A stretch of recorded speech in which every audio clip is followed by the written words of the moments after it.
Okay, now I think we're live, and we just did a whole intro, which we're getting all our mistakes out early here. Hopefully, it's very difficult to run a multi-person live stream like this. There's just a lot of moving pieces and windows up. So mostly I have done these by myself. So the plan moving forward with this Universal Man podcast is to have James on here because I'm hoping that we can have a little bit more fun. It'll be a little bit easier. Like, I want to be able to produce more content for you guys without much more effort. I'm going to keep doing the high quality videos, and James is going to keep editing them. But I want to make sure that we also are able to put out a little more volume, talk on some lighter subjects, have some more fun, that sort of thing. And so, Universal Man podcast, that's what we got here. That's what we're doing. Thank you for joining us today, James. How you doing, man? I'm very well. I'm going to say, though, letting me onto your channel was the worst mistake of your entire life.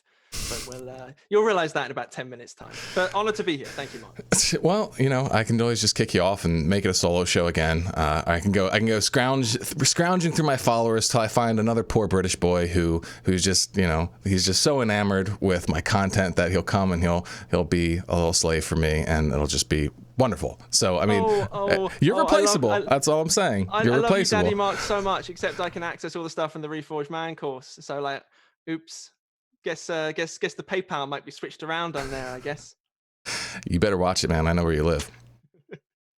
All right. So we got some people hopefully watching this now. Are we live? I think we're live. Tell us how our audio settings are, if we need to adjust anything, if I need to turn up some volume for myself or James. But today, what we're going to be talking about is what I see to be the future of masculinity. And then we're going to circle back around and we're going to talk about masculinity kind of as it currently is and see if there's anything that we can do to maybe save it. Because right now we're in a weird place, and I think we're only going to head to an even weirder place. So this is what I see, okay? Right now, we're kind of at this place where we have people who are using technology well, they're thriving, they're, basically, they're starting to utilize the potential that the modern world offers them. But I think then we have the majority of the people who are kind of slaving away, caught in different kinds of escapism, distraction, whatever, and just kind of getting lost in the bullshit and not really satisfied with their life. I think this is just going to be exponentially magnified as we continue into the future. I think what we're going to have is basically guys who live with VR goggles on, their dicks plugged into a fleshlight, and the fleshlight plugged into a computer, and they just have virtual sex and play virtual life all day long, every day, living off of whatever sort of subsidized income they can get a hold of. And I think that's going to be a huge part of the population. And then we're going to have the other people, the people who don't do that, the people who learn how to master themselves and master their technology. They're going to be almost like demigods. Like the amount of power that technology will give us into the future, if we can master it rather than become a slave to it, will be unbelievable. And the potential of the modern man will just increase exponentially. And so we're going to have this divide that shows up. And I think we're already starting to see it now. And so what do you think, James? Do you think that's accurate? I do think it's accurate, although I reckon the collective psyche, if you like, individual psyches will have a pushback, because there's this whole idea of hedonism or hedonism, if you like, where, if we don't have some kind of top-down value system, what's going to happen? Well, we just go and we engage in our instincts, which will become, too much dopamine. And of course, our goal as universal men is to have zero dopamine in the brain. We want absolutely none. But I reckon there's going to be a pushback, to be honest with you. I think people will fall into this trap, definitely. But then something will happen to go like, actually, I don't like it very much. And that will basically be the psyche pushing back, like a homeostatic mechanism, if you like, to bring out balance. So what do you think that'll look like? It'll probably be a few prophet figures that will pop up, prophet type figures. I mean, not literally religious people, who will come out and they'll say like, this is not good. This is not good. They'll do, the old smelling salts. They'll wake people up. Perhaps actually that's kind of your calling to do that when things get really, really, really bad, to go stop it. But you'll be channeling essentially the collective psyche, like when Jordan Peterson came onto the scene, right? He's channeling a collective zeitgeist to go, actually, guys, let's just sort our rooms out. you know. And I think perhaps you or perhaps other people will come along and go, stop having sex with you know, animals. It's like it's not a good thing. Stop having sex with your speakers and your computer monitor, and get a real woman like your parents did, you know. Well, I mean, yeah, I guess that is kind of what I already do, in a way, but it was weird. Like, I started this work 7 years ago. Yeah, I'm 30 now, and I was like 23 when I started. And back then, no one was talking about nofap. I don't know if you guys know this, but I'm a little bit of a pioneer. I'm one of the first guys to like actually put his face on this problem and like be like, yeah, I fucking am addicted to porn, and like I quit, and here's how you can quit too. And now you got a lot of people talking about it. But back then, it was weird because no one talked about it. Everybody was jerking off. Everybody was hooked on porn. But at that point, it hadn't gotten into like mainstream discourse really. And I think what's going to happen is like it's going to become way more mainstream to the point where one of the next big... I predicted this a while ago, and I still think it's going to be the case. I think porn stars and pop stars are going to merge. Either, you know, the top pop stars will become porn stars as well. They kind of sort of are, you know, with the sex tapes and everything, but that's, you know, mostly involuntary, I think.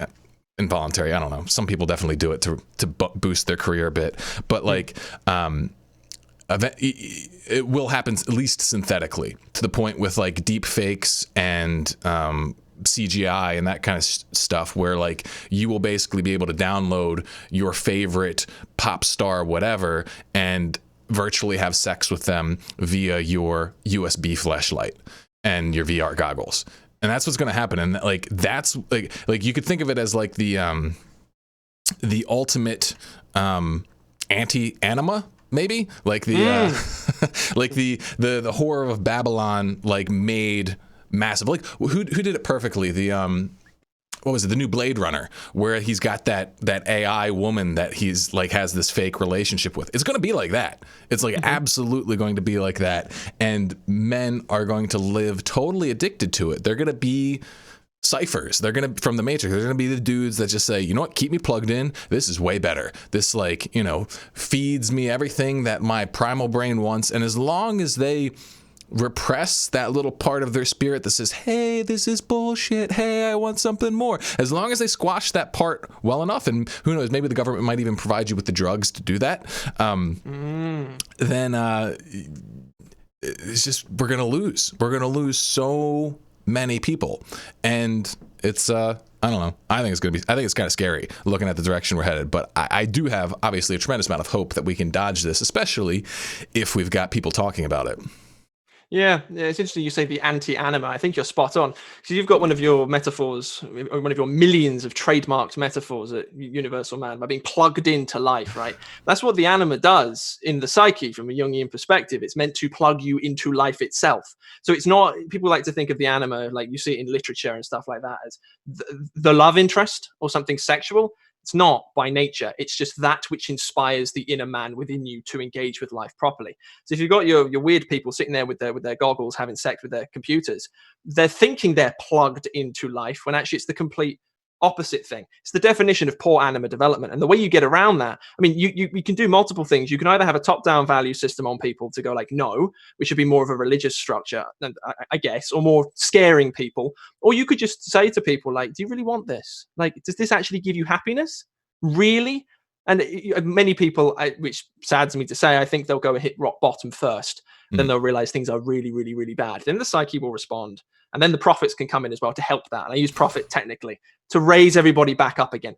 Otherwise, you're right, we're kind of screwed. But it's good for people like you, me, and the audience, because it means that we get to take all the spoils for the rest of the world.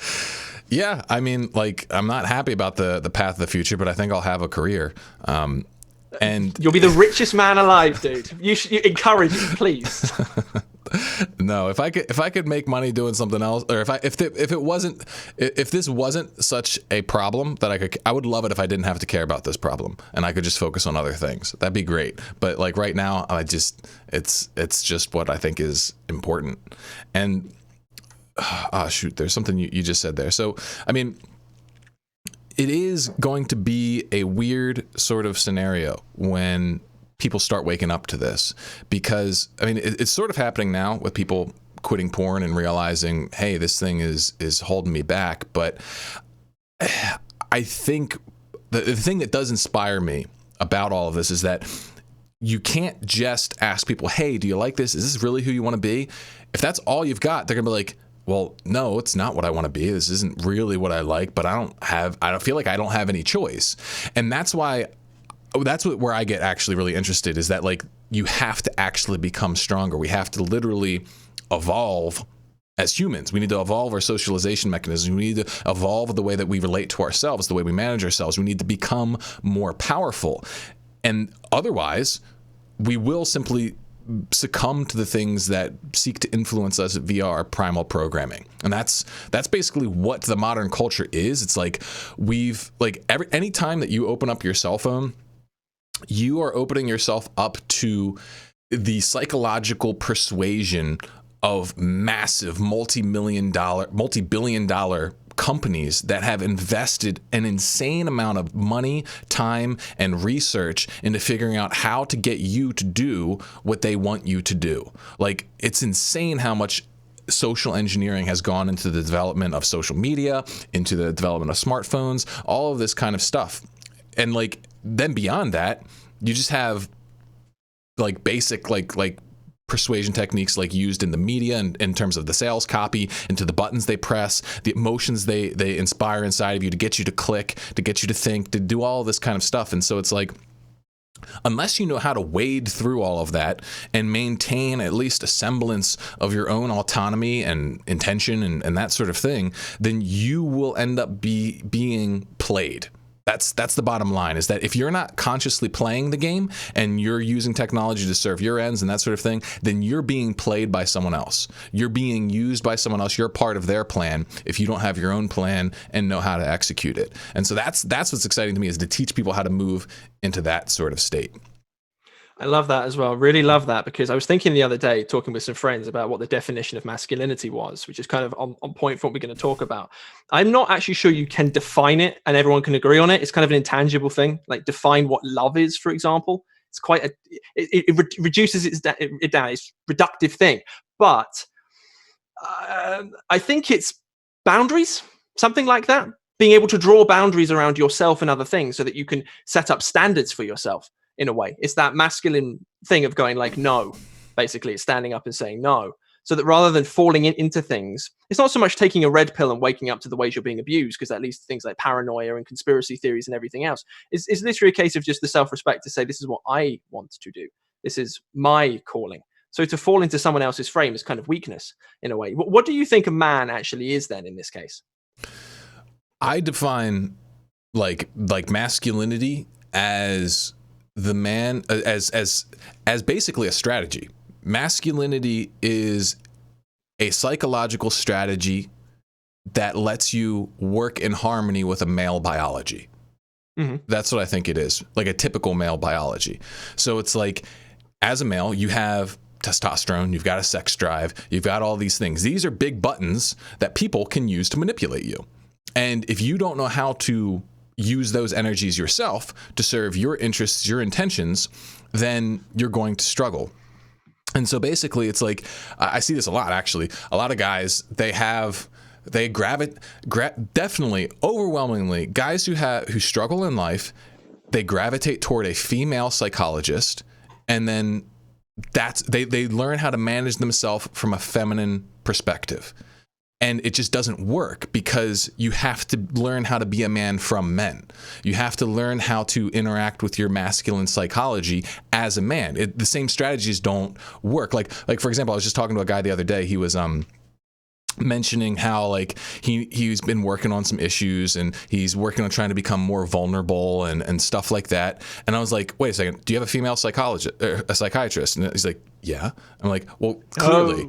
It's like, and what he was talking about, it made sense, because like what he would do is he was like kind of a compulsive liar, and he would lie to protect himself from like what other people thought about him. And so he's like, I need to become more vulnerable, and I need to do this so that I can be more honest and that sort of thing, and then that'll lead to better connection. And on one hand, that's totally right, but the attitude of it is wrong. The masculine approach would be to thrust forward, to be more bold with the truth, not to become more vulnerable, but to become actually more basically dominant, more powerful, and embrace your truth as power. And you can see the difference there, because literally as a woman, like, what does a woman need to learn how to do? She needs to learn how to become vulnerable in the best way possible. That's what the female sexual position is. It's like, if you become vulnerable in a bad way, well, then you're going to have a bad time as a woman. And so it's like, that's that mental strategy. The male strategy is like, how can you stimulate? How can you thrust forward? How can you open up the opportunities in front of you in the most forthright and beneficial manner? So that's really what I think masculinity is about. It's about a psychological strategy. Yeah, I mean, it sounds to me as well that the alternative is just bad advice, regardless for men or women. Because if you came to me, I was like, Mark, I'm really sad, and you came to me, I was like, be more vulnerable. You know, it's like, well, regardless of if I'm a man or a woman or not, surely that's just really, really bad advice, right? Surely it should be a case of, no, don't be more vulnerable, be stronger. But the way in which you get there differs, right? It comes. Right. There are loads of schools of some styles of coaching and some styles of like psychotherapy I really don't like. Like, how many people come forward and go, I was really depressed and then I learned to love myself and now I'm better again?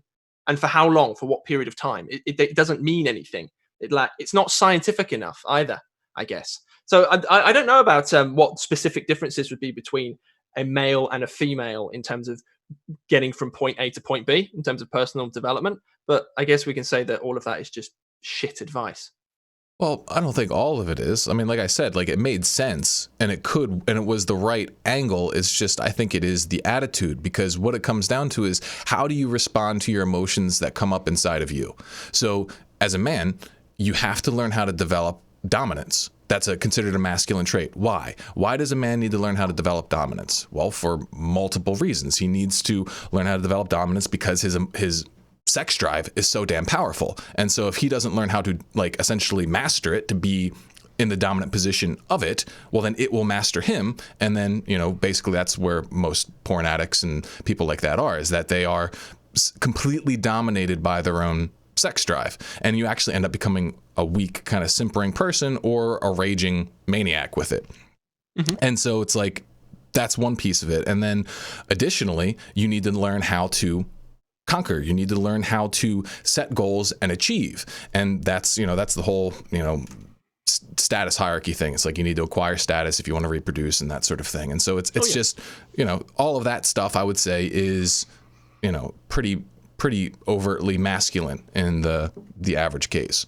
Yeah, especially if you can map out a path to get there. Especially because I imagine in your coaching, I'm not there with you obviously, but if you're like, climb the status hierarchy, it sounds like a good soundbite, but it's not actually going to help people climb the status hierarchy. You have to break it down for them, which is my only complaint with stuff like be vulnerable. Is like, what do you mean precisely? So when an emotion comes up, you let it subsume you, or do you listen to it, like talk to it? Because it's the same thing with men and women in terms of emotional intelligence, right? It's an emotion arises, and then you have to figure out what to do with it, rather than subsume you or even suppress it. Because I tried the suppressing emotions thing for a really long time. Didn't really work very well. It's like, why am I depressed and anxious for the last year? Oh yeah, my psychophysiology has been telling me something's wrong for the last year. Maybe I should at least listen, right? Right. And yeah, the repressive route never works. You just end up cutting yourself off from all the goods, all that power, and then it just acts out unconsciously, basically. It's like, all right, if I don't want to consciously deal with this disappears, right? Nope. Yeah, it's cute. It comes out in a very usually unproductive sort of autopilot behavior. I wonder how that comes out in the form of sexual relationships as well. If you've got a woman there, and if you are a man who tends to suppress your emotions, I wonder if you can actually, this is a good experiment anyway, how does your general psychological attitude manifest within the bedroom? Imagine somebody like that is probably a very intense lover, very up in their head lover, very rigid lover and stuff like that, which means you're just not going to function with a woman. I think it's like, some people, they'll have sexual dysfunction. Some people have premature ejaculation. Some guys just won't have interest. They'll just be hooked into their porn fantasies and that sort of thing. For some guys, the bedroom will be totally fine, and they'll just be a raging alcoholic, or they will be, seeing prostitutes on the side, or something like that. It's like everyone's garbage spills back out on the floor in a unique way. It's like, it depends on what kind of, how you're configured. It's like, repression's like taking all your trash and just stuffing it into the closet because you don't want to like actually like, you know, take it out to the trash can. And eventually it's going to bust out of the closet and fall all over the floor. That looks a little bit different for each person, but it's that moment when you're like, why the fuck did I do that? Why am I doing this? This isn't good for me, but I keep doing it. And it's like, that's that. That's repression. No, that makes sense. That makes total sense. I'm down with that. Yeah. So let's get into this thing I had you draw up for us. James was kind enough to draw up a map of the modern masculinity scene. I was indeed. It's a great work of art. Let me bring this onto people. Now, can people... Not that. Where did it go? This one. This is what we want. Can people see this? Yes. It's... Why is it... It's too... Let me see. It's like, it needs to be, let me see if I can make it smaller. It's like, you can't see everything. Is it zoomed in too much? No, this is full screen on my screen. It's full screen on your screen. So let me see if I do this. Oh, here. There we go. Hold on. I'm getting it. Oh. Almost there. Just saw checked on the stream, you just moving the Kuma's face about all over the place. That's what it's about. Sorry. I thought I had this set up beforehand. I clearly didn't. There we go. There we go. I think this covers it. Nope, fantastic. Doesn't. There we go. Oh, I'm not fantastic. You're meant to be the universal man, for crying out loud. Dude, you're supposed to be doing this stuff. Don't give then me why crap. aren't I doing this stuff? Why didn't you give it to me to do? Like, oh, I'm got my masculine edge. I've got my masculine toolkit. I'll do it all myself. So, all right, fine, up to you. I don't trust you. Okay, there we go. So let's look at this. So we've got the incels, the MGTOWs, the tradcons, the pickup artists, and the red pill community. And I think that this is a pretty good overview. Feel free in the chat if you want to let us know if we've missed a particular group. But I think this is more or less kind of the main pieces, I think, right? So let's start with the incels. Poor guys.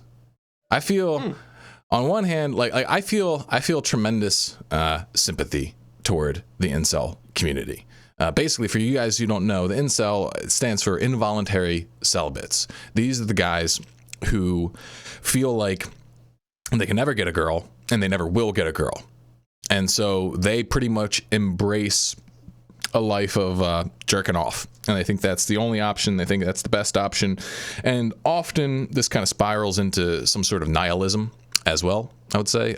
This kind of like the black pill stuff that like is all pointless. It all kind of sucks and everything.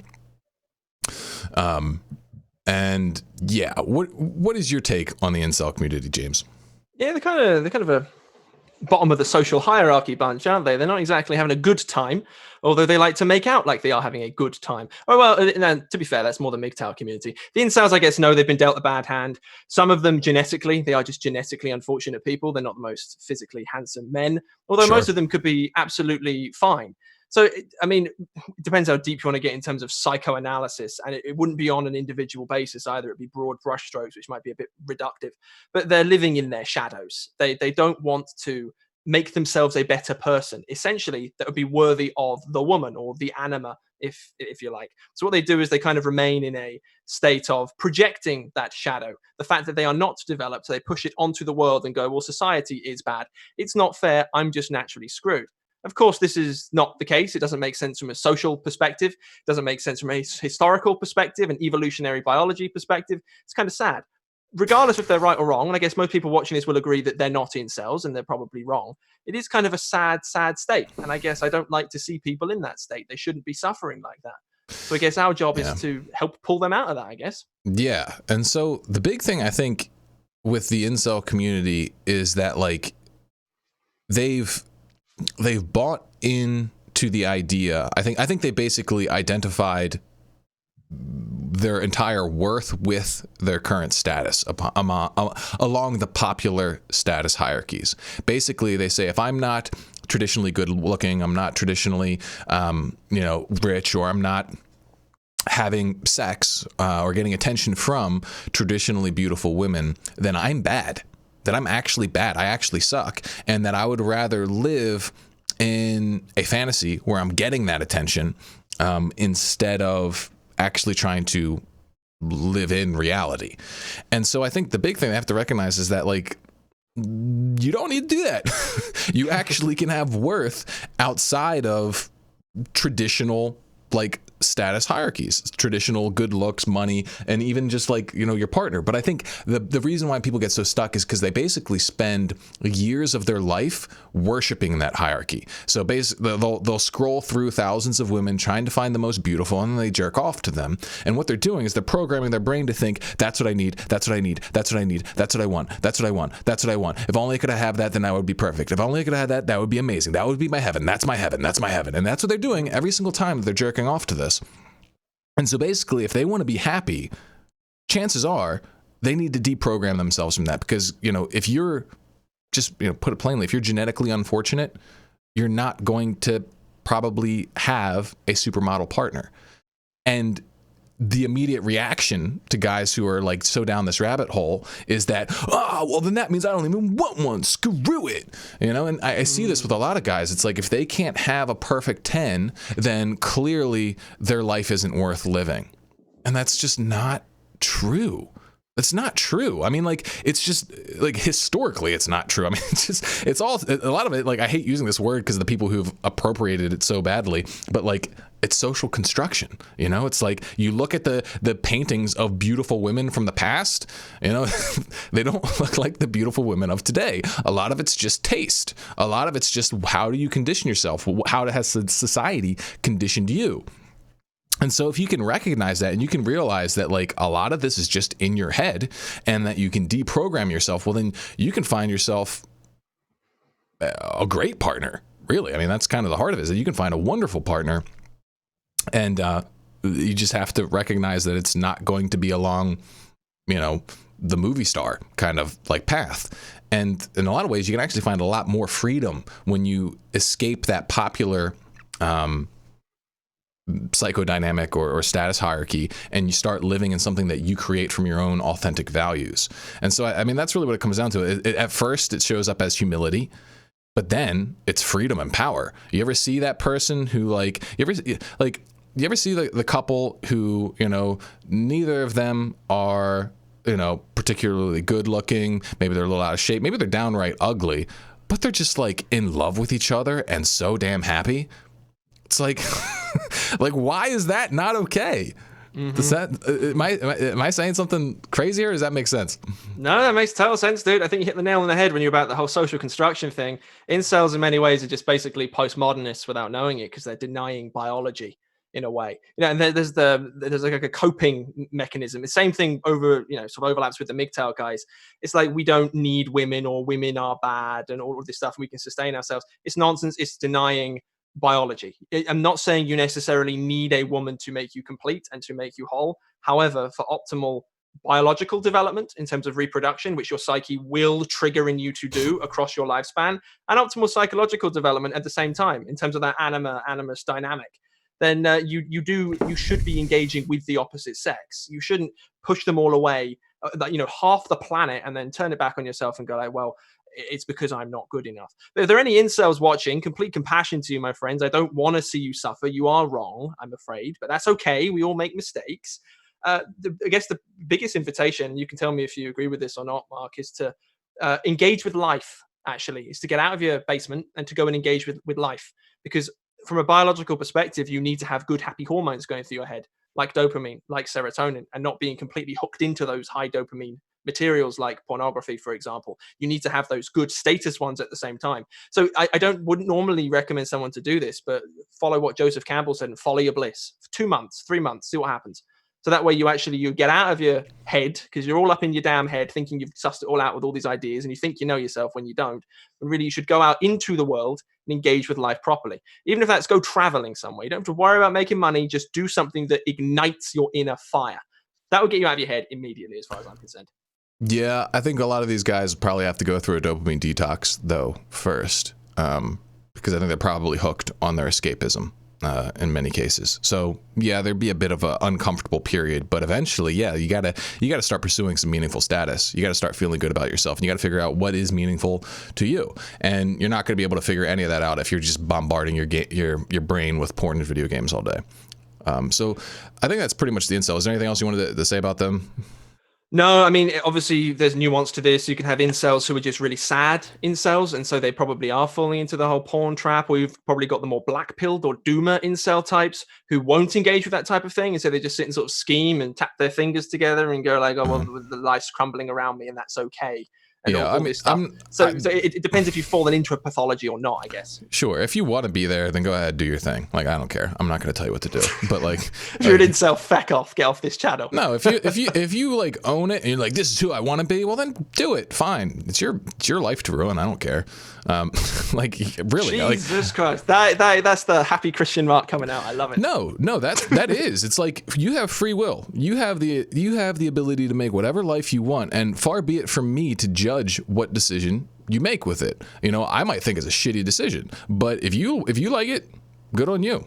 Good on you. Because sometimes I think a lot of cases people need to go through creating shit for themselves before they see a better path. And so, you know, I'm not going to rob anyone of their development journey. You know what I mean?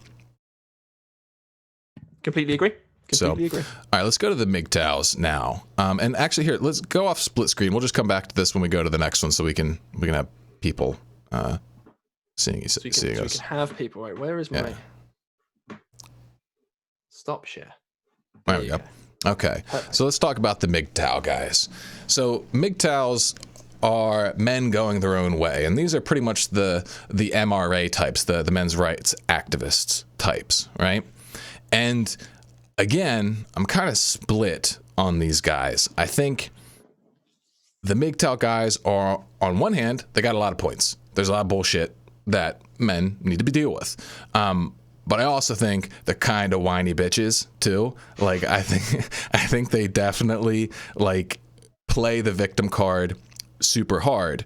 Now the response, like if this was posted in the MGTOW subreddit, they would say stuff like, no, I'm not whining. This is the path I'm choosing. I'm going my own way and I'm happy about it. And it's like, okay, fine. That's great. But I just don't think you're going to be happy being at odds with women, especially if like your entire view of them is that they are purely their hypergamous instinct. And this is a beef that I have with the red pill guys too. It's that MGTOW, it becomes overly reductionistic. It says men are their polygamous instinct, women are their hypergamous instinct, and there's nothing more. That's all there is. And so women are just these evil robots that just want to use men, and hey, I'm not even mad at them. I totally accept it. It's like, no, that's not all they are. And you're not just your desire to bang a bunch of women, okay? Humans are far more than that. Yes, unevolved, damaged human beings, they can sometimes basically just end up kind of like robots to their primal programming. But that is not all people. That is not all humans. And so it's like there is this fatalism, this reductionism that reduces humans, both men and women, to kind of like these slaves to whatever our sexual inclinations are. And this bitterness in the MGTOW community, I just think it's not going to work. Men can't go their own way. What are you talking about? Like, that's just, we're not made for that. Society is not made for that. There is no, rainbow at the end of that. Okay. Like, it's just, yes, you've got points. Yes, men are screwed in the courts. Men are disproportionately, like, I'm not even going to go through all the stats. Go watch, like, Steven Crowder's, like, Change My Mind about, like, male privilege is a myth. Like, he kind of goes through all that kind of stuff. But, like, the answer is not to go your own way. It's to, I think, just improve the relationship, improve yourself, and then call women on what they're doing, do the work to make things better. And then, yeah, people are going to call you a whiny bitch, like what I'm calling you, because you can't do it from a place of whininess. You can't do it from a place of victimhood. You can't do it from that perspective. Now, again, there's sympathy here, because like the guy who loses his family, he loses his kids, he loses his house to some, like, loses half his money to some vampiric psycho woman. That's fucked. That's so bad. That's so wrong. And I feel your rage over that. But I can still say that then living in that rage, embodying it, becoming a victim, and then writing off all women, that's wrong too. That's kind of my stance on it. Yeah, I think it's. I think that's right. I agree with you. It's a case of paranoia overriding actual rationality, but with the face of rationality coming from these individuals. From my experience, MGTOWs are generally really intelligent people, and they're really generally intuitive people. So you might say high potential, high capacity people. But then there's this whole justification where it's generally, women are hypergamous, and this is the way they are by human nature. They come at it with a scientific frame, generally speaking. Or, of course, the frame where you're saying which men have to deal with a whole bunch of bollocks. That is a real conversation that needs to be addressed. However, from the scientific perspective, absolute nonsense. Find me one peer-reviewed paper saying that women have this hypergamous instinct, and as soon as a better man comes along, she's going to leave her man. It is complete and utter nonsense. You go down to the English countryside or go down to the English coast, and you'll see loads of old couples sitting with each other, in love with each other. This is empirical proof in front of your eyes that those women are not going to leave those men for a young, more sprightly person. Like, I've never seen a counter argument to this type of thing. Like, well, they're just sort of attached to their particular mate because of X, Y, Z reasons. It's complete and utter nonsense. Well, the MGTOW guys, I think it's just a case of paranoia. They're high potential, intelligent people who are stuck in a case of paranoia. I really, really think that's the case. Because a lot of the time, it's not my experience. It's not most of my friends' experiences. Women are not these hypergamous cheating machines who are going to take you to a divorce court. And if they are, well, then just be very bloody careful about it. Use that information and be careful. Yeah. Essentially, you don't have to write it all off. It's nonsense as far as I'm concerned. But if it does happen to you, I totally get it. And there's plenty of examples. Like, you could easily fall into a confirmation bias. If you look for the information, you can find plenty of examples of this kind of stuff. And like, women do cheat. I mean, men cheat too. They both cheat. And so if you're a victim of being cheated on, it's very easy to then come to that conclusion, especially since the way that like your brain learns is through emotional experience. The stronger the emotion, the stronger the learning experience. So like, one of the most intense emotions that you will probably ever feel is if you find out that your significant other just cheated on you, or they left you for some other guy who is deemed to be cooler, more alpha, whatever. That's going to fucking hurt so bad. And because of that, it's going to create a very one-sided wiring to your perception unless you do a lot of work to get around that. And so I think these guys, like, they come from this perspective. Something usually does happen to them, or it doesn't happen to them, like they just can't get the attention or whatever, and they just become bitter because of that. And then they surround themselves with other guys who are bitter because of it, and it just spirals into this like echo chamber of and that's my impression of it. Basically, yeah. And I like to give them some level of credit, not for the ideas, but because of the type of people who they are. I've been paranoid.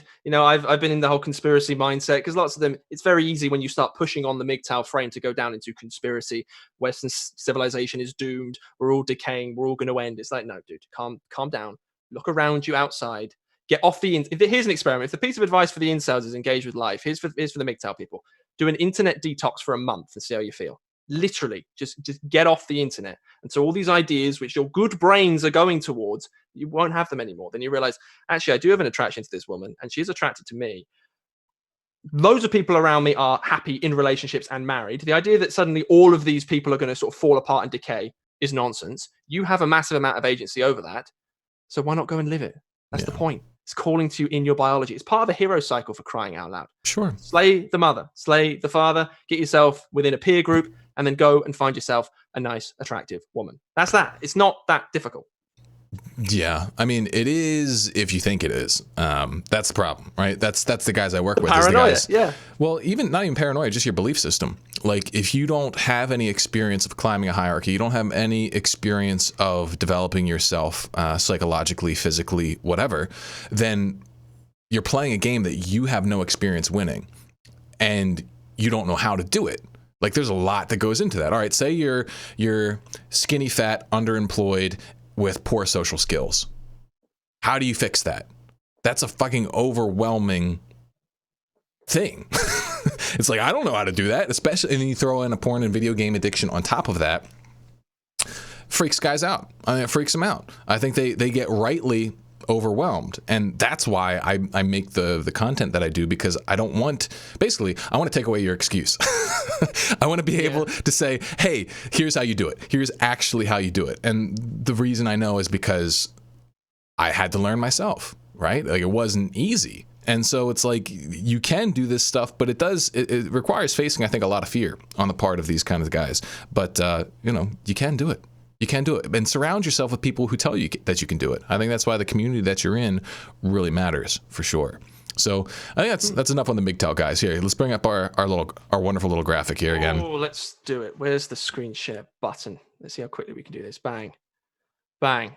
Well, that's not right. Do you like my desktop background, by the way? I think it's the old products. It did not do that deliberately, of course. Okay, so we got incels, MGTOWs, and now we're on to the tradcons. We don't need to say a ton about these guys, but they're definitely worth noting here. So let's bring you back up here. So the traditional, like, conservative kind of mentality. This is the guy who goes back to he harkens back to some image of masculinity of the past and puts it forth as a viable form of masculinity in the present, without any updates or any changes. It takes a number of forms, I think. Like one that's I've seen that's growing in popularity, especially among Christians, is you've got the well, maybe not in Christians in general, but it's one thing I've seen is like trad Catholics. It's like guys who walk around like they're like in the 1940s. They've always got like a 3-piece suit on. They smoke pipes. They put most of their pictures are in black and white on social media. I think that's really weird. Like, what are you doing? What are you doing? Stop. You're role playing. You're LARPing. You're LARPing. Stop LARPing, okay? And then you got people who take it way far back. They're like, I'm a Greek Stoic or something like that. They're like, I'm a Spartan, and they just go back to these antiquated forms of masculinity, and they use that as a placeholder for being creative in the modern world and figuring out what does being a man today mean. They say, man, fuck that. I'm just going to do what they did. And I get that, because, and in a way, that's actually better than probably not having anything and just having popular culture tell you what being a man is, because that's just like, you're Homer Simpson, you're Peter Griffin, you're just a stupid idiot who has no competence, and especially if you're straight and you're white, you should probably just shut up, just shut up. And so I mean, okay, you're not listening to that, great, but you're tuning into something that may not really fit unless you could find yourself that trad woman who also is stuck in that weird LARPing sort of cycle. So that's one whole corner of these traditional conservative whatevers. And then kind of like what you said there too, you've got the kind of just like the MAGA guys, like the Proud Boys, the sort of chauvinist, traditionalist, I love God, country, apple pie, and guns. And honestly, I don't have too much of a problem with these guys. I do think that they will not create any progress in society, though. I think they will continue to be divided against the more liberal side of things, and they're just going to clash. They're just going to go like this, bang heads against each other until something gives. And yeah, it's like I think there's a lot of good stuff in there. There's usually, like, these guys, out of all of, like, if we're going to boil these down to caricatures, I think this caricature is probably, honestly, one of the most well-adjusted, the sort of MAGA guy. But he's not, I wouldn't say he's particularly at peace, and I don't think he's particularly going to solve the problem of the other side. I just think that he's going to antagonize them, and that's pretty much it. Yeah. The MAGA guys, again, I don't have a problem with them. I would have voted for Donald Trump if I was in the US. But the problem is a lot of it's cultural, I think. So I don't know the divide in the US very well. To me, it's like Texas and California, and that's basically it. And California, to me, is kind of like they're either the rap scene.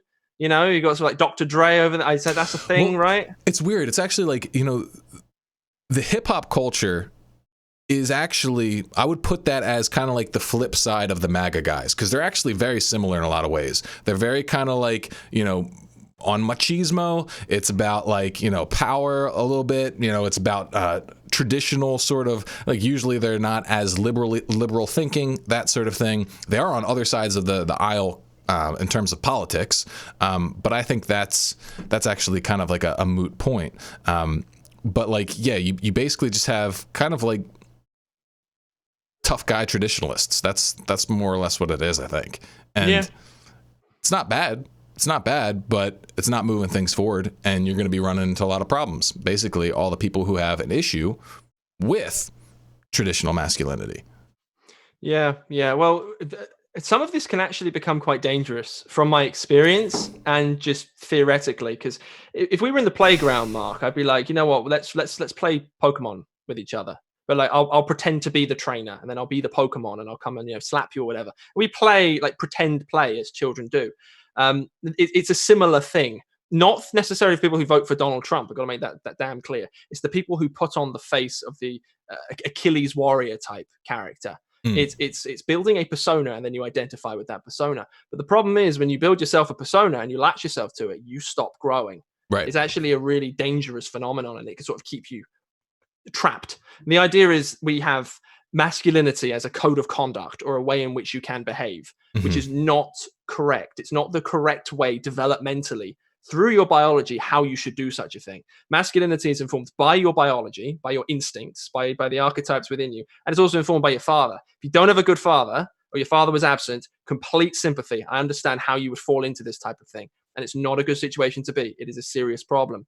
But to take a top-down value system or a face or an imago and to wear it as your own, that's not going to sustain you, because the unconscious, so everything else that makes up you that's not you, is alive and has its own wills and passions and desires. What you're doing is going, that doesn't exist. I am this. I am strong, manly man. So, well, that's not going to last. You're going to get depressed. You're going to get anxious. Things aren't going to work. You're not going to develop. It's actually dangerous. Some of my friends, some of the people I've spoken to in my communities over the last couple of years or so, they've fallen into this. It's called a father complex, technically, and you can resolve it fairly quickly, where who they are innately comes out as soon as you remove the image from them. Sometimes it's strong men, like Jocko Willink, for example. Sometimes it is like a Greek god. Sometimes it's just, I am a Norse pagan lord. So no, you're bloody not. You're you. You have your own genetic potential, and you should unleash that. And any kind of masculine traits you think you're going to lack, experience is going to put that into you. Assertiveness, ability to talk to women, the whole thing. It's built into you. You don't need any of it. Yeah, the problem is, though, you're probably going to have to sacrifice some short-term power, because we have a culture that has basically created an economy around peddling these false identities. Basically, it's like, hey, you don't know who you are? I'll sell you who you are. Come here.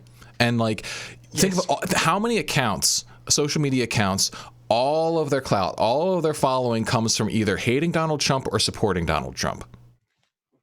Yeah.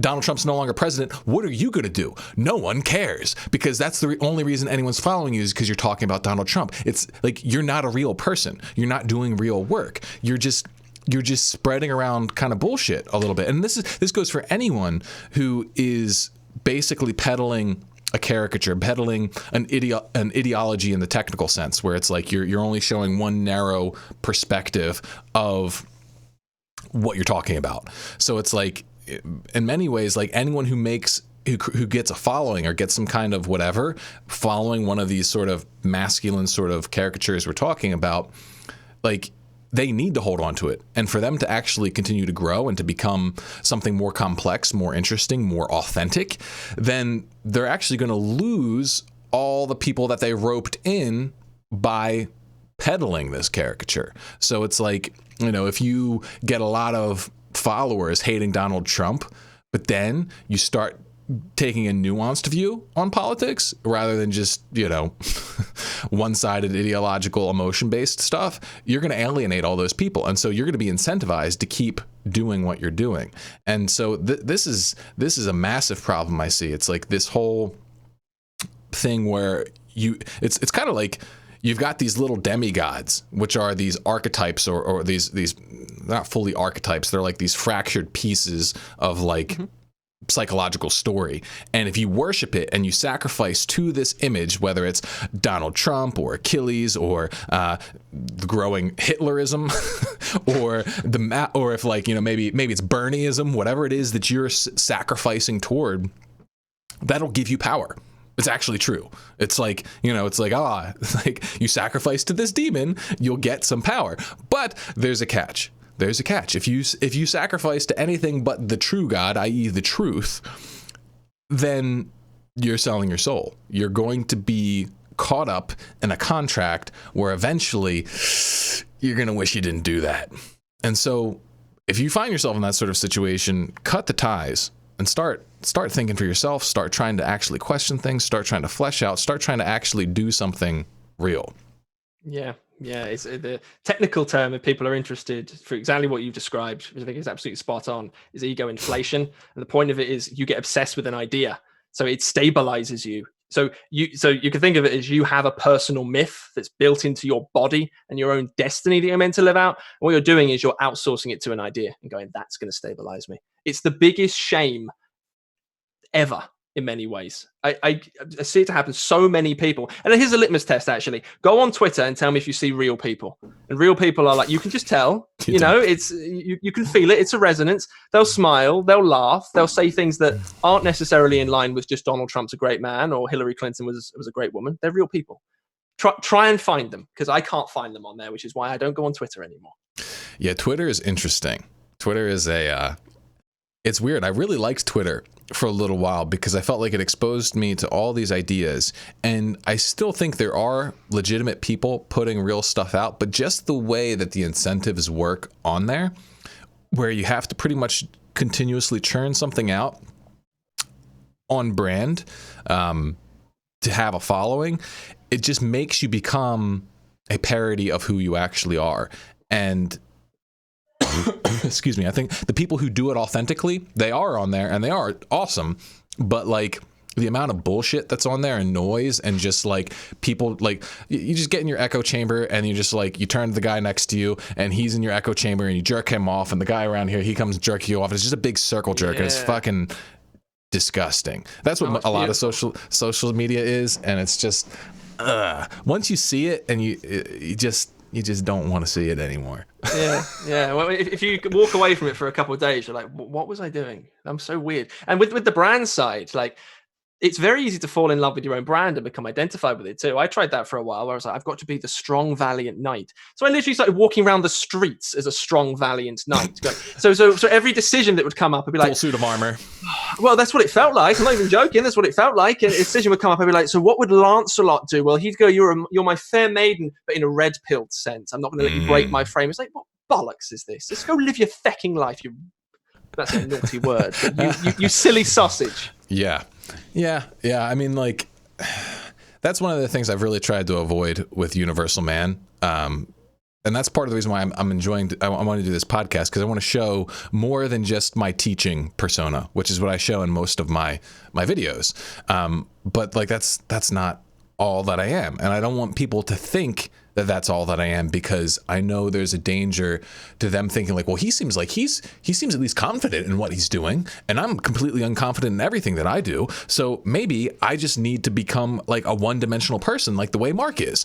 But like, I'm not one-dimensional. It's just that I amplify one dimension when I'm teaching, because that's just my natural state for that.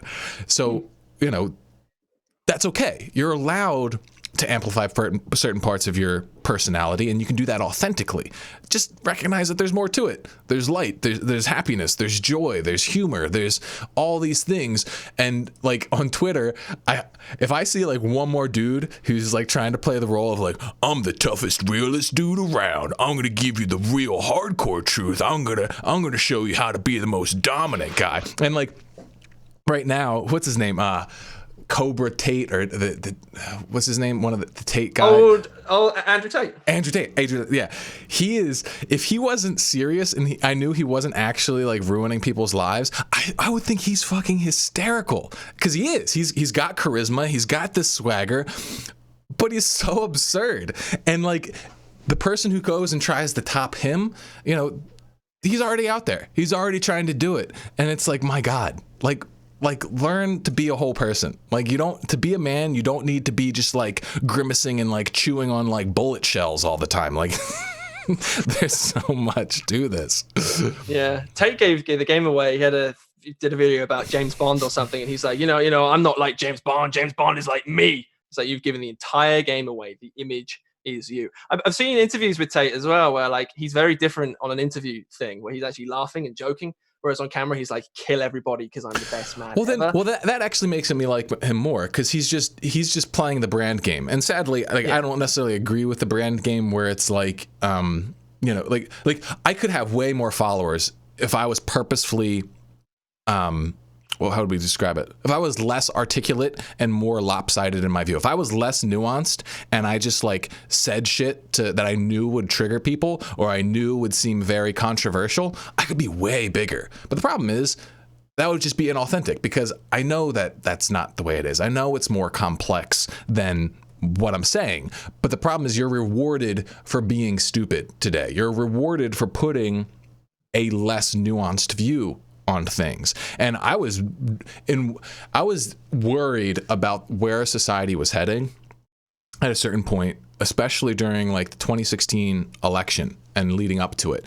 There was some very prominent people, in particular, if you ever heard of Scott Adams, he's like the Dilbert guy. He's like real into persuasion. Him and then Mike Cernovich. Those were two of the only people that predicted Trump would win early. And I felt like he had a shot early as well. I didn't predict it. I mean, like they did. They were very public and vocal about it. And so I was following them to listen to what they said. And there was a point where they basically said that truth doesn't matter anymore. You just say what you want, and it's all about persuasion, optics, and that sort of thing. And for a while, it seemed like that was actually going to be what happened. That was the world that we were going to move into. And then Jordan Peterson happened. And he was the complete antithesis of this. He was like the collective unconscious saying, hey, okay, all right, that's enough. Truth still actually matters. Like, and you have to like actually like honor it to some degree. And I feel like, you know, regardless of where you stand on Jordan Peterson, he did force people to re-look at nuance and articulate like speaking and going beyond the hype and having deep and meaningful conversation. If we didn't live in this world that was so devoid of that and so just sensationalist persuasion, whatever, he wouldn't have taken off. And he didn't for years. He didn't take off. He's been saying the same shit for years and years and years. All of his lectures are online, whatever. And like, it's just that we became so hungry for something authentic that people jumped on him. So, yeah. Sorry, I'm ranting. No, it makes total sense. Yeah, Jordan's stand for Bill C-16 is a cultural watershed moment. I really think that. Even looking back, it's like what changed across the culture. That will stand as one of them. I will forever admire the man for that, regardless of any other opinions or thoughts I have. He did it. And I don't, you know... things are all optics and whatever else. It's like, yeah, not in human relationships. It's not. The politics game is a politics game, and no one likes politics really deep down. They get the rush for getting involved in it. The real thing is, are you an authentic person, one-on-one with somebody else? Which is another way of saying, Mark, you should come to my stag do, and you should prove to everybody that you are a real man. By getting absolutely blind, fecking drunk, smoking your cigarettes, smoking your weed, and going like, "This is a universal man. I'm a balanced man." Make up for your sins of being stoic. I could do that. We could go there. We'll party like a.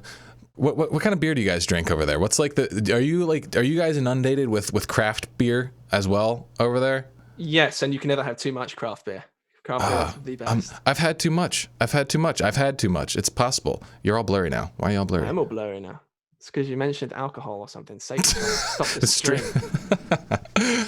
Okay, well, that'll hopefully come back in at some point. Or they can just look at the picture of the Kuma for the next little while, because it sounds like... I'm just going to put you in the corner until you get your camera back. This is what it looks like if you were drunk watching it right now. Yeah, so it's it is. This was actually a purposeful effect. But yeah, dude, I'm over the craft beer, man. It just takes too much out of me. Like, all I drink pretty much is like good whiskey on the rocks these days. That and like sparkling water. Like... Dude, when I go into the pub, I ask the people, I'm like, what's the highest % craft beer you have on tap? And that's that. Then I'll just have that all day long. But it's just like, I don't know. Maybe I'm just getting old. Like, how old are you now? You're 24? 23. Okay, so you're still in that phase where you're kind of invincible to alcohol. It's really weird. Like, what happens is, like, as you hit 30, all of a sudden, like, you feel like 2 drinks the next day. It's really weird because, like, I used to, like, in college, my pregame was 6 shots. And that was like what I did before going out and starting to drink. I was a tank. I never got drunk. I'm like 6'4" and like 230 pounds. Like, it just takes a lot to get me drunk. Now, if I have like one craft beer, I just feel like shit. It's very, very much adorable. Please come to the stand. Give me a camera, and then we'll see what the universal man is really made of.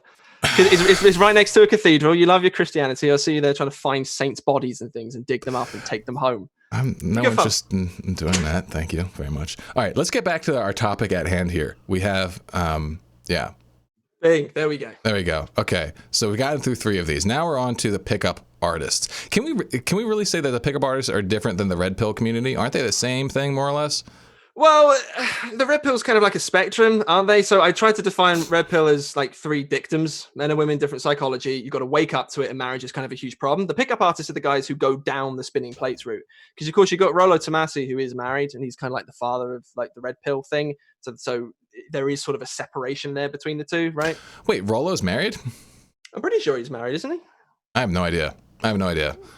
Yeah, I wonder what his wife thinks about all of his work. That would be an interesting conversation to have. Well, she should be according to his belief system, like she should be properly subservient to his dominance power, right?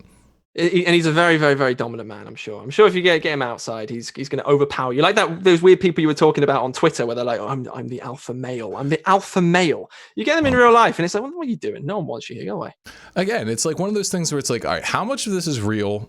And how much of it is an act? Because the only pictures I've seen of him, he's got like this like really kind of cringy like leather jacket and stuff on. And like if it's a costume for the role you're playing, because that role is required for your business, well then full on, man, hell yeah. Like the people who are aware of what they're doing, I actually think make life interesting.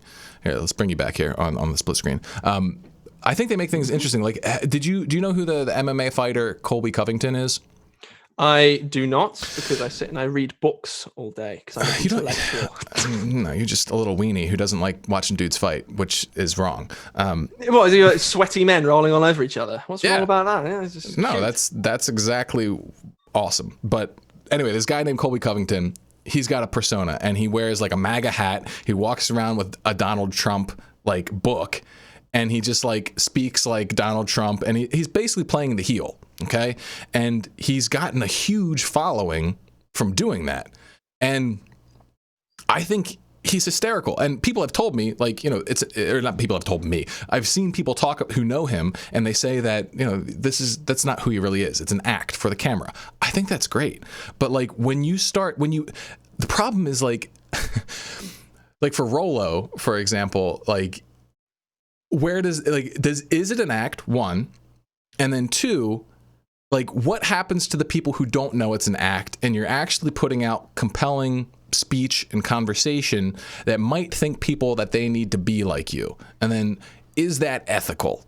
Because there's just guys out there who are desperate, who are looking for help, and the red pill community, they tell a lot of true things, and it's important stuff that will actually help your life. Like the fundamental tenet of the red pill community, as far as I can tell, is like their secret is female hypergamy, the hypergamous instinct. And I would argue, yes, that does exist. It is a part of their psychology. And if you don't understand that, then your life's going to be way harder, because you're not going to understand why women do what they do, and you're not going to be able to figure out how you can get them to like you, which anyone who's been in that position, it sucks. It sucks. So you find someone who's telling you about that stuff, how it works. You're like, oh man, this guy's brilliant. Maybe everything else he does is brilliant. Maybe everything else he says is also really smart. But if a lot of that's just a brand, a lot of that's just an act, then you kind of might be hurting some people, because then they try and take your persona, your brand, and then model it as an actual personality, and then they end up getting fucked for it, because it doesn't actually work super well in the real world, which is why these people drop the act behind closed doors when they're having actual human interaction. What if you don't drop the act because you don't know it is an act, right? Yes. And that happens inevitably to particularly young people who find people on the internet who present themselves in a certain way, and they become attached to them for whatever reasons. And it's usually because of the mother and the father impression on them in terms of archetypes, their own trauma, their own whatever.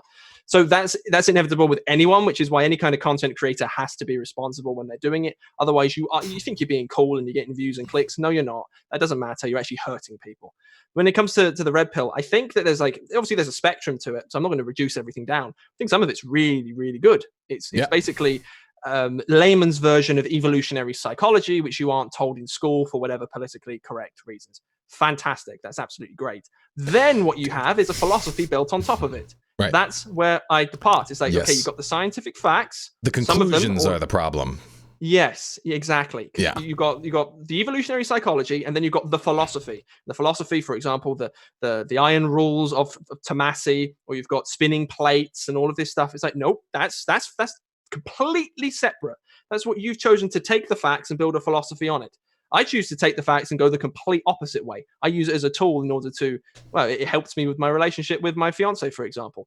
Good job, guys. Not going to go spinning plates, though. Sorry, that's kind of your thing. Yeah, that's again, it comes back to what I was saying earlier. For those of you who are, didn't see that part, it's like they reduce men and women to their sexual instinct. Right? They just say, all right, if women are all hypergamous and that controls all of their actions, there's also the implicit then assumption that you are all polygamous and that controls all of your action. And then therefore, the only way that you can be satisfied is learning how to manipulate female hypergamy to satisfy your masculine polygamy. And that's the spinning plates theory. But the problem is, there's so much more to it than that. There's values, there's morals, there's ethics, there is true compassion, true love, all this kind of stuff. And people would start saying, okay, you're not red pill, you're purple pill, or you're blue pill. The ultimate insult. The ultimate insult. It's like, oh, you're going to wait for the one? Huh? You're going to wait for the one? It's like, dude, did your mom love your dad? Did he not? Is that the problem? Is that what's going on here? Is that your parents didn't love each other? And I'm not being flippant about that. I'm actually being legit. Deep down, that actually hurts me. I'm sorry if you grew up where you didn't get to see your parents in love. That's actually deeply sad. But just because you didn't see it doesn't mean it can't exist, and it doesn't mean that it's actually not better. Because I think it is. I think when it's not a matter of, and people say this too, it's like people didn't evolve to be monogamous. It's like, okay, we didn't evolve to use computers or anything like that either. It's like at a certain point, you got to decide, what do you want to create? And if you want to create a relationship of maximum meaning and fulfillment, it makes sense to me that there would be also an appropriate and proportional level of sacrifice involved in it. Because in a lot of ways, meaning is derived from sacrifice. And so it's like, by having two people sacrifice other options to create maximal meaning, connection, raising children the best way possible, which also adds to the meaning and connection, all this kind of stuff, then yeah, monogamy is the best for that. I think hands down. And then, people just say, well, but I want to bang a lot of chicks because I watch a lot of porn and it makes me think that that's the way it's supposed to be. It's like, well, I just don't think you're going to find satisfaction down that route. Agreed. A lot of it, I think the internet, well, I think these ideas in many ways existed kind of before the internet, but the internet, it sort of takes everybody's neuroses, being technical, as in there's a split in someone's head or whatever, and magnifies them, basically. So it's like, these are objective ideas. It's like, no, it's not. It goes against everything that we've experienced throughout all of evolutionary history, all of it. And the reason why you're justifying it is through, say, marriage divorce rates and everything else like that. There's going to be some level of underlying trauma or some level of not wanting to engage with life. I believe so anyway. And also, it's not a very good sustainable strategy, right? Is what you were saying about it being fulfilling to yourself. Because, okay, you can do it when you're 20. Of course you can. You can do it when you're 30, yeah. 40, probably not really. 50. Depends on how rich you are. Try it. Depends on how rich you are. Well, yeah, and then you're really, as the ages go by, the percentage chance of you doing that goes down to you kind of just become more of like a you end up shifting. And the older you become trying to spin plates or whatever, it's just becoming closer and closer to prostitution, where you're just paying for higher and higher quality prostitutes, where they're just using you for your money, and you're using them for sex. And many of the people, I think, in the red pill community would say, yes, that actually is what male-female relationships are, and that's all it is. And my point is that it doesn't have to be. It doesn't have to be at all. And if that's what you think, then there's compassion there for you. But I just don't think that it's usually just damage. I think there's a lot of damage involved with that. And I see the appeal too, because there's a lot of status to be had. It's like if you can learn how to play that game and you can become the alpha Chad, well then there's a whole big boatload of serotonin waiting for you there. But it is rather, I think, inconvenient. I think that it always ends up kind of catching up to you in some form or another. So, I mean, you know, you gotta, I'm not saying you can't walk the pickup artist route. And I think, you know, that there's actually value in understanding game. There's a value in understanding hypergamy, but to make that who you are, I wish you best of luck, but realize that's not the only path that exists. Yeah. I always try and look for the facts and stuff like this. I think it was Rollo, though if it's not, never mind, who tried to, as far as I'm concerned, retcon history by saying that, you know, in 1400s, 1300s, whenever we had chivalry, that was the beginning of when women took control, because the chivalrous knight who would bend the knee to the woman, that's the beginning of our blue-pilled culture. Complete and utter nonsense. Literature as such, in terms of men and women dynamics, is not a product of female hypergamy at all. Carl Jung proved this over 100 years ago. And of course, Rollo, and I think it's Rollo, they can't remember, prominent red pill guy, came out and then he dismisses Jung straight away and goes, well, Jung was a beta boy who basically says that everyone has an inner feminine within them, which is the anima, and therefore he was a beta boy. It's like, no, you don't understand the anima, you don't understand history, you don't know what you're talking about. There's no academic level of seriousness whatsoever, and it damages people. I've had several of my friends, proper, good friends, love them dearly, who've fallen into some of these ideas, really become attached to them. What does it do? It leaves them hard, it leaves them bitter, it leaves them broken, and they're not happy. It's like, well, no wonder why it's not happy, because you're not being who you are. Your psychobiological instinct is being thrown aside because of what you read on Twitter or because of what some random person told you on YouTube. It is a massive shame, and it is incredibly dangerous. Yeah. And I think one of the big things that's left out of the conversation, primarily because of our modern culture of birth control, is like children. Like, I've got a daughter. She's turning 1 tomorrow, actually. And she's the single greatest source of joy I've ever experienced. It's like amazing. It's literally amazing. It's the best thing. And like guys who don't know that, and don't have a conception of this, like, they're missing half the equation, maybe more than half, maybe like, you know, the lion's share of the equation of like what sexuality is for. And it's like, the way that I see it, it's like, it's for a man and woman to bond them together and to keep them together through the raising of children. And like, guys don't want to think that their sexuality has anything to do with children. They think it's about, you know, busting nuts and, you know, putting notches on my belt. And it's like, well, no, like, try having a kid and see how fucking awesome that is. And you realize then it's like, okay, well, if me having a stable relationship with one woman makes it so that my kid is happier, that actually makes me way happier. Like, it's like, it's just one of those things you can't really feel, because it's literally a part of your brain that unlocks only after it happens. And so once you have it, it's like, well, shit, I'd do just about anything for that little kid. And that's assuming that you're healthy, I guess. Because I think sometimes you don't get that. Sometimes fathers don't do that work. They're too broken or damaged or distracted by their own bullshit that they don't get to experience that love for their child. And usually because their parents didn't model it for them. And then the whole cycle of everything breaking down kind of goes forward. And so I think modern culture, especially our culture of, you know, pornography, of basically sexual indulgence, it's just speeding that up, and divorce rates are pretty much the metric that proves that. Yeah. The love you have for your daughter, your desire to have children, the love you have for your wife, it's built into you, and it's sincere. Otherwise, it's calling you a liar, or you are deluded and everyone else knows better. And to allow ideas, like for you to have fallen into these ideas beforehand that stopped you doing that, what kind of a shame is that? And what kind of bollocks is that? Not a fan of that side of things. But the red pill can be useful if you're careful with it, I guess. Yeah. It's just because it is a wake-up call. It is a wake-up call to recognize that, like, what women find attractive, and it is not the exact same thing that men find attractive. And learning how to model yourself as a high status man, a high power man, and like that's fine. You just have to recognize you can't identify with it. That's like the fundamental thing, that I teach in Universal Man, is that like your status matters, but you're not your status. And that's what gives you the invincibility. That lets you literally start playing a game. That's why I actually like the idea of game, because that's what it is. It's like if you recognize that you are not your status, you recognize that you have an inherent indelible worth, a dignity inside of you, at that point, all the status that you pursue, it's literally just a game. And whether it goes up or down, you're not any better and you're not any worse. And that gives you the freedom then to play.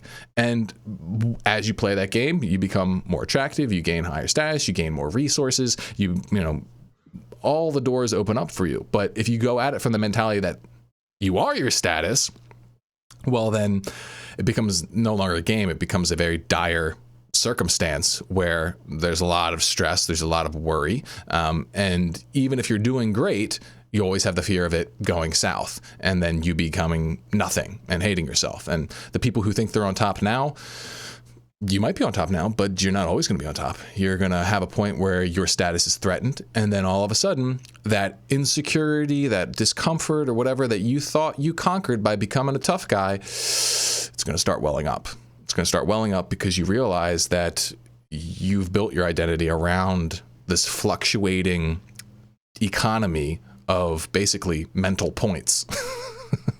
And that once you realize that your stock is dropping in some form or another, you're going to start to panic. So that's why I say start from a place of invincibility. Start from a place of you are inherently good and dignified, and your goal is to just reflect that goodness and dignity in your status. Yes, live up to your potential. I think it's a good way of putting it. I like that message, which contrasts you against all this other fluffery, or most of what we talked about today is fluffery. It's like, use you as the example. Happy man, got your wife, your kid, sexy boy, be like Mark. That's the message take home. You don't need all the other crap. Yeah, well, thank you for that. I think that's probably a good time to probably put this one to bed. This was a good chat. Hopefully you guys enjoyed this. Let me know what you guys thought in the comments. We're planning on doing more of these, and this will give me a little bit of breathing room too to work on some new content. I've got a new series planned, which I'm insanely excited for. I've actually got a few products too that I want to be putting out. They're not going to be super expensive. They're going to be kind of like smaller ones, not on the level of Reforged Man, but I think they're going to be very, very useful. So I just need time to do that. And so for this kind of stuff, it's easy. I just show up and we talk. The videos that you normally see, they can take, up to weeks of work and thinking for me. So it's just like, it's hard to just continuously churn those out. So it's also difficult for me to find all the memes in those videos as well. It's hard on me as well, dude. Yeah, if you guys want to join the meme brigade officially, then head over to universalman.com/ it's patreon.com/universalman. That's what it is. And then you can sign up there and you can join the Discord, and you can share all the spiciest memes that you've got, and maybe if they live up to our standards, they can make it into a video. But not Universal Man, Universal Memes. That's what we're after. That might actually be the new channel. I think that's what we should go for. I think I've ruined your channel so far. You bring me onto the team. It's like serious content, and then it just goes into the fucking toilet. Enjoy the decline, as Andrew Tate says. Enjoy the decline. No, we're heading up. All right, everybody. That's what we have for you. Play big. We'll see you in the next one.